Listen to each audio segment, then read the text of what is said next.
For the rest of my life, I will always remember the feeling of walking into work while the rest of the world was on lockdown and wondering if I was going to contract a virus that had killed so many, or worse yet, bring it home to my family. I will always remember coming home and not being able to hug my kids and decontaminating myself in the garage. Never had I imagined living and working through something like this. On April 26, 2020, my mother-in-law passed away from COVID-19. She was one of the first group of people in this country to succumb to the disease. The New York Times called these deaths incalculable losses, and my mother-in-law was one of them. She died alone in her bed. We watched her funeral on Zoom.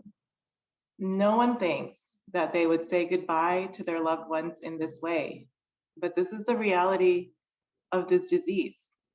A disease that I thought would stay on the other side of the world came and directly affected my family. And it made me realize how interconnected we all are and how every action that we take not only affects our families, but it affects our communities and our world. And so as we listen to advice from the CDC and the Public Health Department, keep in mind that the actions we take are just not for us. They are for everyone around us. In January of this year, I became the medical director for LAUSD. I'm extremely proud of the vaccination efforts by our school district. Last week, we concluded our school sites and our drive-through site at SoFi Stadium, where we provided access to vaccines for our school staff. To date, we have given 37,000 vaccines, and we're opening 25 sites with our community partners to continue vaccinating not only our staff, but our school communities. I want to emphasize that we are not mandating vaccines. Rather, we're providing access to vaccines. Our schools are our pillars and our foundations of our communities, and it only makes sense that we take part in mitigating the public health crisis we are faced with today. Furthermore, I want to emphasize the safety and efficacy of vaccines. As a pediatrician by training, I deeply understand that vaccines are one of the greatest advancements of modern medicine. After all, it was in 1920 when diphtheria claimed 10,000 lives in the United States. In the 1940s and 1950s, polio paralyzed and killed thousands of children a year. And now, thanks to vaccines, polio was officially eliminated from the United States and the rest of the Western Hemisphere in 1991. And smallpox was declared eradicated from the world in 1977. I still proudly have the scar from my smallpox vaccine, and I got my COVID vaccine right above it. The bottom line is that vaccines work. I believe in the COVID-19 vaccines. I believe in their safety and efficacy. They've all been granted emergency use authorization by the Food and Drug Administration. Now, emergency use authorization allows the FDA to make a judgment to release a vaccine in a declared emergency.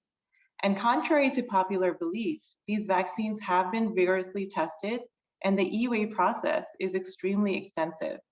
The FDA has looked at the safety and effectiveness data for all of them before giving emergency use authorization.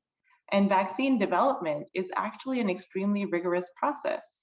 So they go through several trials. There's a phase 1 trial where there's about 20 to 100 human volunteers. They ask questions such as, how does the dosage relate to the side effects? Is the vaccine safe and effective? And then they go to phase 2 trials where there's several hundred volunteers. And they're asking the same questions, but they're also asking, what are the most common side effects? And are the volunteers making antibodies? And then they have phase 3 trials where there's several thousand volunteers. Now, because of the pandemic, we've been forced to streamline the red tape and also be innovative in how we conduct the studies. So we're still going through all of the safety checks, just at a faster pace. And this may actually change how we do clinical trials going forward And this might be the new normal for trials going forward. So the EUA process is actually quite extensive. Also, wearing a mask, testing, and social distancing are some of the simplest things we can do to limit the spread of COVID-19. I know a lot of people talk about the dangers of wearing a mask, but anesthesiologists and many dentists, they wear a mask every day for work, every single day for their whole careers. And yet we have not seen an epidemic of pneumonias or carbon dioxide retention in these professions. And testing allows us to quickly limit and limit the spread of COVID-19. Vaccination ultimately is a vital part of helping us to stop this pandemic.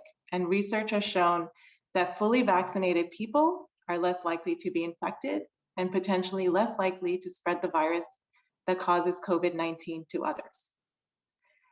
So on December 21st, 2020, I got the opportunity to receive my first dose of the Pfizer COVID vaccine. I was surprised because getting that vaccine brought me to tears. I cried tears of relief, tears of joy, tears of gratitude. I got the vaccine first and foremost for my mother-in-law, who passed away 1 year ago this week from COVID-19. I got the vaccine because she did not have a chance to. I got the vaccine for all the frontline workers who put their lives on the line over this past year. And I got the vaccine because I want to play a part in getting us to the other side of this pandemic. And I understand how deeply interconnected we are to each other. This is why I got the vaccine, and I sincerely hope that you consider it too. Thank you.